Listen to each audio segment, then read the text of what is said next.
never faze me. They watch the steps that I be taking. That's why they say that I'm amazing. Been the top dog before the nonsense. I've always been a public figure. Now the frame didn't got too big cause more people wanna get up in it.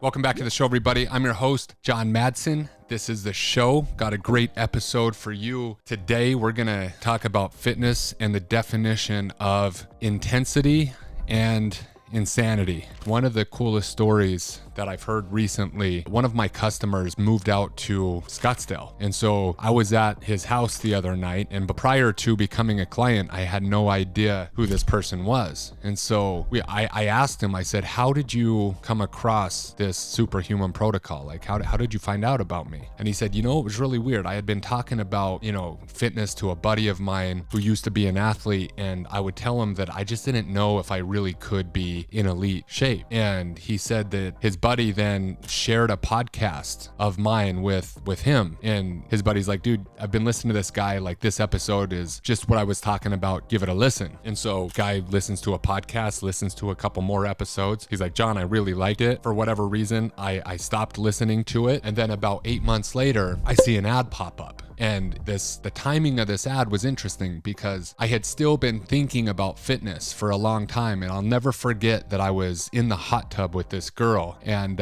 he said that there was a moment where he mentioned that he was going to do this program, or he was thinking about doing the program. And the girl looked at him and said, are you just going to continue to talk about this for another year or two? Or are you going to fucking do it? Right? And he said he just had this realization in that moment that he had been talking about doing this for years. He's like, if I was really honest, I'd been talking about this for 2 full years. And this person that I was with on that night brought the feedback that he needed. And the feedback didn't feel good. Like, all feedback doesn't feel good sometimes. She literally told him, well, are you gonna do it? Are you gonna do it? Or are you gonna talk about it? Are you gonna be about it? Or are you just gonna talk about it? And he said the next day or so, an ad flashed across his social media, and it was me. And he's like, that's that podcast I was listening to. And so he joined the program. He's one of our epic success stories. He's went to all of our mental programming masterminds. And so he's in the inner circle, and he's made a massive transformation, and he's referred probably 10 people to my program ultimately. And the other neat thing about that is he referred another one of my clients who's been a client who's referred, 15 to 20 other people, right? And we have a, Superhumans, a program that has, we've coached over 1,000 people. And so it's not small, it's not completely huge, but the power of one message, one time can resonate. And it's my hope that whether it's this episode, or maybe it was last episode, or maybe it's, an episode that I'm going to do 2 weeks from now, I show up relentlessly consistent and put out an episode every week, almost without fail, every single week, because I never know what episode it's going to be for you. I think I know sometimes. Sometimes I think I rip an awesome show and I'm like, dude, I can't wait for that one to go out because it's going to hit. And then sometimes I record a show and it's like, kind of like, it's okay. And then I get flooded with messages, and the person's like, dude, I'm ready, John. I'm ready. That one hit. And so I appreciate, what I'm trying to say is I appreciate everybody who's listening to this show right now. And it's my hope that this episode is the episode that will change things for you, because there is going to be no change if there's not a changed mind. There is going to be no change unless you change your decisions. And so you can think about this shit for the next 2.5 years. I'm still going to be here. You can like listening to my voice in this show for 3 more years, and you can continue to think about doing something for 3 more years. And ultimately, if it takes 3 years for you to make a decision, I'm happy that you ultimately made a decision at some point. But if you don't want to be the guy that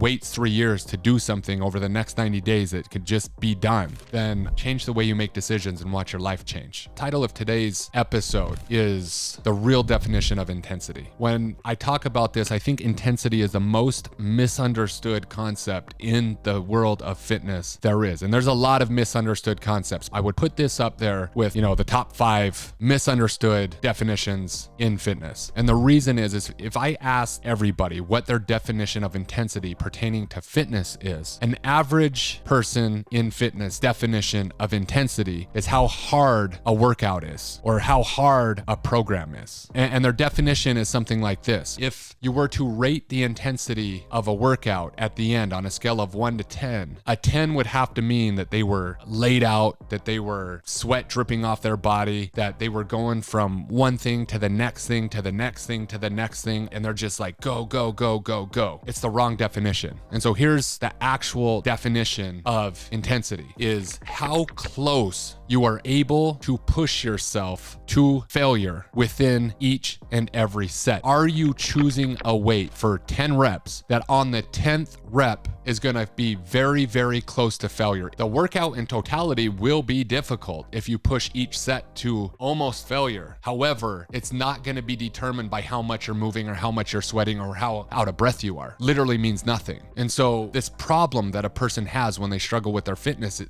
lies right in here. If they're constantly determining what is good or bad or the right exercise program or the wrong exercise program, and they're defining what they think is the right move that will get them the result faster simply by how hard the workout feels for them, based on how much they sweat or based on how, once again, how hard it feels, they could just be like a mouse running around one of those wheels, a hamster on a wheel. They'll be in okay shape, but they're never ever gonna build the muscle mass up to a certain point where their body pops. Could a person just run around like a crazy person all day long and then dial in their nutrition and lose weight? Yeah, absolutely. Fat loss is actually easy, right? But I'm not in this game to just lose weight. Superhuman is not just in this game to help a person lose 20 pounds, 30 pounds, 40 pounds. Superhuman is in this game to help a person become superhuman. When a superhuman walks into a room, he or she does not look average. When a superhuman walks into the bedroom, he or she does not look average to the spouse. When a superhuman walks into the office, there's a magnetism because there's a presence, because it's meticulously cared for. And so if you're already putting this energy into your fitness, why not become superhuman? That's my point. Most of our clients are clients that already work out. In fact, they're doing so much stuff that isn't necessary. When they come into the program, we literally just tweak a couple things and we tell them to chill the freak out, and they do less and they get an exponential gain. Our people are busy. Our people have families. Our people have businesses. They're not trying to win bodybuilding competitions. They're not playing on Sundays, but they're in their families. They're in their businesses. They already go to the gym. They're putting effort in, but they're putting 90% of their effort on the things that are going to yield 10% of the result. Let me tell you something. Pay attention to this. If your workout just said 5 sets of 10 goblet squat and you wanted to maximize it, I would choose something that literally would almost break me on that first set of 10. In fact, it would be so heavy that I'd have to drop the weight and I would sit there for probably 4 minutes after and have to pick myself up to do set number 2. And then I would do set number 2 with as much intensity as the first set. And I would repeat for 5 sets. And at the end of 5 sets, you're like, dude, that was only 5 sets, but I'm taking 5 minutes in between sets. The workout literally took me probably 30 to 35 minutes. Yeah. Considering the set and then me resting 5 minutes and then considering the set, it's like 25 to 30 minutes. And I'd be dead. My body would be completely beat up. It would be so intense that I wouldn't want to do it again. My legs would be crushed. My core would be crushed. My arms would be crushed from holding the dumbbell up like that. That intensity in that workout would be level 10. And I'm literally resting because I can't not do anything else for 5 minutes. Somebody else, an average, if you're not getting results in the gym, please hear me. Please hear me on this. If your workout said 5 sets of 10 goblet squats, you would grab a 20 or 30 or even 40 pound, maybe a 50 pound dumbbell, and you'd rip out 10 reps. And if you really had to, if something really, really, really bad was gonna happen to you, and you had to get 30 reps with that same weight, you could do it. But you decide, because you negotiate in your mind that whatever weight you're used to is enough, and you stop at 10 reps and you literally could do 20 more reps if you had to. You're literally wasting your time. You're not building any muscle. And you would be like, dude, that program sucked, man.